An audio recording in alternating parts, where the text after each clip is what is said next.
25 to 5 on a Friday afternoon, and that means it's time to start talking finances with Luke Smith from Envision Financial. Good afternoon. Good afternoon. I know it's a Friday afternoon, but it's not just any Friday afternoon. It is the Friday afternoon before the federal election. You got to get up early tomorrow morning, go to your local public school, get yourself a democracy sausage, and cast your vote to ensure the future of Australian democracy. I will not be able to sleep tonight. I'm that excited. Oh my God.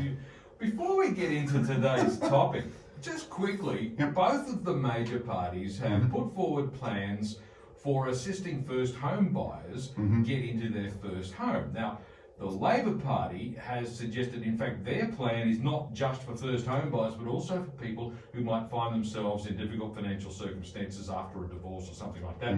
So even if they've had a home before, they might still qualify. But the Labor plan is a shared equity scheme where if the Labor Party is the government, they will purchase a 30% share in the home that you purchase if it's an existing property, and up to a 40% equity share in a newly constructed property. And all they expect in return is that you give the money back to them when you sell the house, along with any capital growth that comes with it. But the government won't be charging you any proportionate rent while you're there. You'll only be paying your share of the mortgage. This is a scheme which is capped to 10,000 people, so that would limit the impact it would have on house prices, for example. Right. Because some people have said if you increase the purchasing power of prospective buyers, that only helps to increase prices. It does nothing to address the supply issues. So that's the plan offered by Labor. Now, on the other side of the ledger, you've got the current government, the coalition government, who have offered not to share equity, but to allow you to access money from your own super fund, because it is, as they say, your own money. So the rules of that would be, it is for first home buyers only. You could take out up to 40% of the purchase price or $50,000, whichever is greater, and it is only for your first home. So when you sell that first home, you have to put the money back in your superannuation, along with any capital growth that it may have experienced along the way. So really, in theory, the impact on your super long term shouldn't be that difficult. Shouldn't be that troublesome. But I do see one hitch. If you've got to put all that money back into your super, aren't you going to run into trouble rolling over into your second house? Yeah, and the other one I see there is, what sort of cockamamie scheme are they going to come up with tracking this? Because you've got total super balance, transfer balance cap, credits, debits, and a raft of other administrative nightmares. And now you want to go and let people... I think if we're going to continue to give every kid a ribbon, now we're going to extend it into let's give everyone a house just because they deserve it. I think you're sending a message that can get very, very dangerous. And I appreciate people are in some financial situations where this would help them, but it's always about it then leaking out into the masses and that sense of entitlement that I should have it and I'll use it. Like the $10,000 last year to help during COVID. I think the stat is something like 30% of the people that took it out actually needed it. The rest was used for shopping and this and that and whatever else, which was sort of confirmed by the 60-minute story that they did on, well, let's interview some people and see what they did with the 10 grand. So, I think superannuation has always been the last port of protection from yourself and a view of long-term growth so that you do get to retirement age and you have something there that you haven't been able to rape and pillage. I just think it's a very, very dangerous way without either very, very stringent record keeping and limits. It's from a compounding perspective, all you'd need is the housing markets to be flat for 10 years, equity markets to rally, and you'll have somebody complaining they've missed out on upside. It won't be their fault because nobody's responsible for any decision they make these days, and everybody loves blaming someone else. So, I think people just need to either work harder, get a better job, go back to school, and just grind. Just grind. But it worked for hundreds of years. Sadly, things are a little bit trickier nowadays because obviously the cost of living equation has changed somewhat. Yes, very much so. The cost of houses is just insane. Yes, interest rates have been low for a long period of time, allowing people to borrow more money. That just means people are more highly geared than when the crunch does come, it's going to hurt them more. Look, so, exactly, and I get that conversation with parents. We've lived through 17, 18% interest rates. And you have. Yeah, but you bought your house for $50,000. True, but I'd also rather be in a rising interest rate environment where it goes from 17 to 18 than 2.5 to 3.5 because of the percentage increase in the impact on people's cash flow. Yes. When Instagram has forced them or told them, driven them, incentivized them to show a highlight reel of their life online without people actually understanding what they've foregone to have the house, the car, the big screen TV, and pay for life later. At some point, you've got to pay for it, and pushing the can down the road doesn't mean that it's going to get better. And I also appreciate that people are in difficult positions and need help, which is fine, but the blanket applications of some of these bits of legislation and the tracking of them is a logistical nightmare. Well, we could spend all day talking about the housing market and the difficulties that people are experiencing and what may or may not the proper solution to housing affordability problems, because it's a complex issue, and obviously the simplest solution about forcing prices down somehow obviously hurts people who already own an asset, and that's not the solution that's going to be acceptable. So we have to find something that's a little bit more nuanced than that, and just boosting the spending power of people who are buying, that only pushes the prices further up. Exactly. So again, it needs to be more nuanced than that. There's got to be a bit more complexity and sophistication to whatever the solution is. There are a number of different approaches that we've spoken about over the last several months now, really, at various different times on the program. But today we're here to talk about what is the Superannuation Work Test and how does it apply to me? Well, I work, so there you go. Well, and look, I think this is one that the legislation changes on the 1st of July, so it's worth people being prepared for it, because as we've just said, house prices are crazy. And this change of legislation is going to be very, very beneficial for a portion of the community that can take advantage of it. So, as the legislation stands at the moment, up to age 67, you can put money into superannuation. You can claim a tax deduction. You don't have to claim a tax deduction if you don't want, but up to 67, you can basically do whatever you like by way of contribution. From 67 onwards, you need to meet what's called the work test. And that has been that you do 40 hours work in a 30-day period to be able to put money into superannuation. And that has been the case for many, many, many years. A few years back, it was applicable from 65 onwards, and then the government increased it to 67, changed that legislation, and now they have had the sign-off for the legislation to change from the 1st of July that says that people up to the age of 75 no longer need to meet the work test, where you are not claiming a tax deduction for money going into super. So the fundamental change is 67 changes to 75. Spot on. Okay. Yeah. Everything else the same, or are there other little changes? Everything else pretty much stays the same. When we think about these sorts of things, you need to remember that there are limits on the amount of money that you can put in. So just because you can make a contribution doesn't mean that you either have the room or you can put in what you like. So I preface this by saying you really need to check your personal situation, because it can be very, very different to a sister, a brother, a co-worker, your neighbour, someone down the road, the lads at the golf course. You need to check your situation. And the reason I say that is when you put money into superannuation, there are two thresholds that we keep in mind. One is the deductible limit or concessional limit, and that's $27,500. That's the most you can put into super and claim a tax deduction. That includes your superannuation guarantee payments from your employer, which would be including salary sacrifice, okay? And then you have the non-concessional or no deduction limit, which is $110,000 or $330,000 in one go, that then locks you out for 3 years. So they are the two thresholds and the two limits you need to keep in mind. On top of that, you also need to take into account your total superannuation balance. So if you get up around 1.7 mil, let's say your super's 1.6, in that last year, you could put in $100,000, okay? If you want to put in 300 and you go over that to the total super balance, you hit the transfer balance cap and you can't put the money in. All I'm highlighting here is it's not something you just go whirling money into super because you're now 73. One of the big advantages of this is that people do have house prices working in their favour. They have a very large value portion of their sort of net worth tied up in a home that doesn't produce income.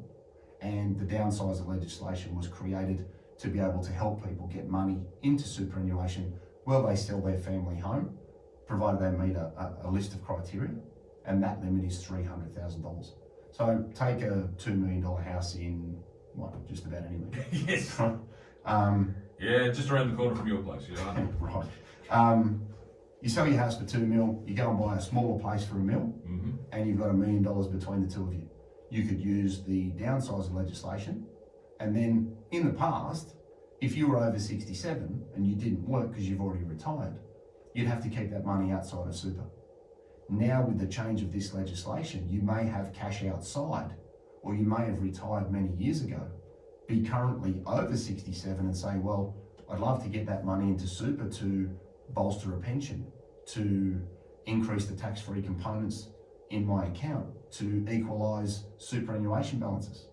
So there are a range of strategies that you can consider, but you can now get more of the home sale proceeds into superannuation from the 1st of July, because the thing that prevented you, which was the work test, will be abolished, and you'll be able to add capital to superannuation, which we know is a very tax effective structure, because once you start a pension, you pay zero tax on the earnings, and you pay zero tax coming out to you where you're over the age of 60.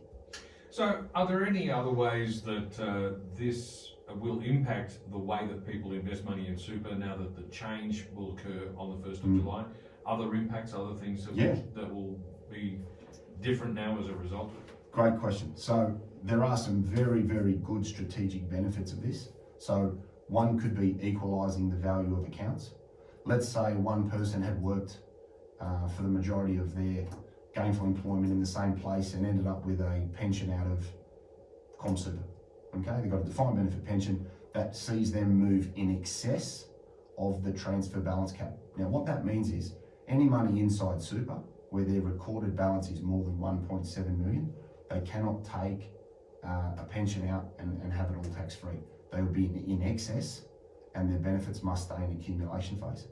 With the change of this legislation, you'll be able to withdraw it out of the person that's in excess's name, potentially direct it back into superannuation for a spouse, and start a tax-free pension that wouldn't be tax-free in the name of the person receiving the defined benefit.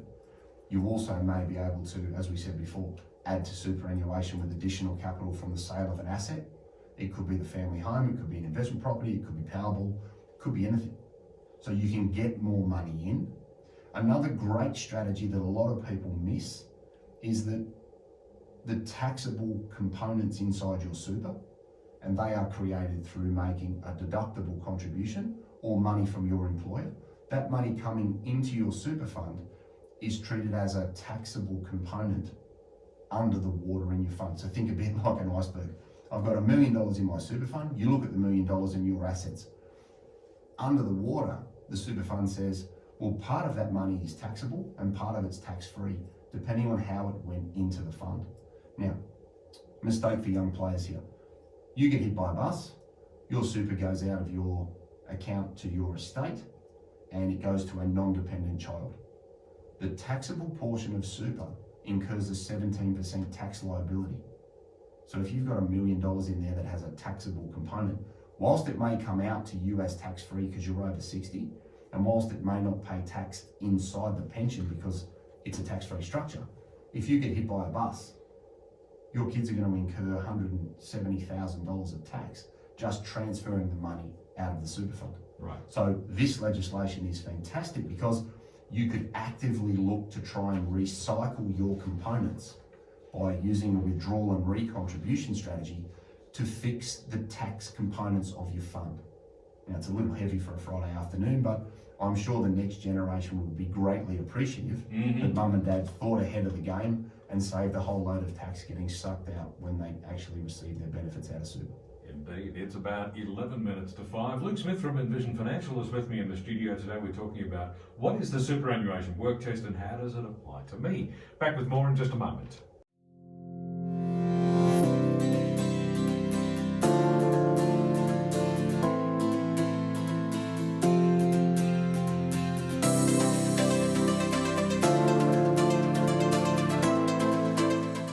It's about 7 minutes to 5 on TCC. It's a Friday afternoon, and of course, being a Friday afternoon, we're chatting finance today with Luke Smith from Envision Financial. Look, one of the key things to remember when we're subjecting ourselves to the work test, it sounds like such a trial. Oh, look, it's actually a free kick. I think it's a wonderful change, and I think people will be able to future-proof the transfer of wealth. They'll be able to maximise tax-free pension income in the future, and they'll be able to get money working for them that may have been held up in bank accounts because you didn't know where else to put it, or you were penalised because your taxable income was more than zero. So I think this legislation is actually a great pass, and there are a range of things that you can do. So I think, first of all, check your limits.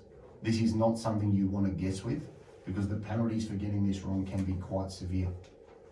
Do not exceed the individual caps, be them deductible, be them non-deductible, be it transfer balance cap, be it total super balance. If you don't know what they are, have a Google, because it is an acronym-driven industry. Or ask your advisor. Or ask your advisor. And get in touch with your accountant, because if they're administering your self-managed super fund, for example, they will have a lot of this information recorded in their system that they will be able to get for you very quickly and very easily. Check your total super balance. This one is important because it will impact the amount of money you can put in. So just because the limit says you can do 110 a year or 330 in one go, check that that is available to you, because you may have a horrible surprise after the fact. And if you have exceeded the caps, there can be some fairly significant penalties. Check that you can equalise estates. This is a great way to say if one person is over the transfer balance cap because a defined benefit pension like ComSuper, DFRDB or MSBS has prevented you from getting a tax-free pension or having tax-free earnings in a personal super fund, look at withdrawing the money and making a contribution in a spouse's name so that you can get more tax-free income in retirement. Look at using this legislation to try and equalise balances or increase the tax-free proportion of an existing super fund through a withdrawal and recontribution strategy. So some of these things you may or may not be aware of, but again, reach out to your accountant, reach out to your trusted advisor, ask the question, because I can assure you that in the event that you both get hit by a bus, the children will very, very much appreciate mum and dad thinking ahead and avoiding tax to non-dependent children. So it's not something that a lot of people think of because it's my money, I'm going to spend it. And they think that proceeds to and from a spouse, which are tax-free no matter what, that's fantastic. But if unfortunately something happens or one of you predeceases the other and the money will go to the children, make sure you have the taxable components addressed in your fund, and you also have your estate planning documentation in order for when the money does come out, so that there's an equitable transfer of wealth and you can maximise the value to the next generation. So today's bottom line, if you are currently over 65 and the work test means you can't make contributions to your super, 67. 67, sorry. And the current rules mean that you can't make a contribution to your super. Just wait till after the 1st of July. The rules will change. The new age limit will now be 75, not 67. That's right. And you can use that bring forward under the age of 75, so you could make a 330 contribution, other limits permitting. They haven't brought in a scaled reduction as you get closer to 75. So it is a wonderful piece of legislation that should really just get people thinking about what they've always done and look at ways that they can try and improve their position once this takes effect from 1 July. All right then, Luke, so where can listeners get further information? Yeah, so if you're unsure or you want to try and maximise this, or you actually do want to try and reduce the taxable impact to your kids on your super, 6260 4749. We've got envisionfinancial.com.au. We've got the podcast, The Strategy Stacker, Luke Talks Money on iTunes and Spotify. And we've got the YouTube channel, Envision Financial Canberra, where we've got all of the shows. We've got the key takeouts. You can watch it on your phone. You don't have to read anything. And I think I do that for my benefit and everybody else's. Indeed. Look, we'll catch you again next Friday at the usual time. See you next week, mate. Until C News is next.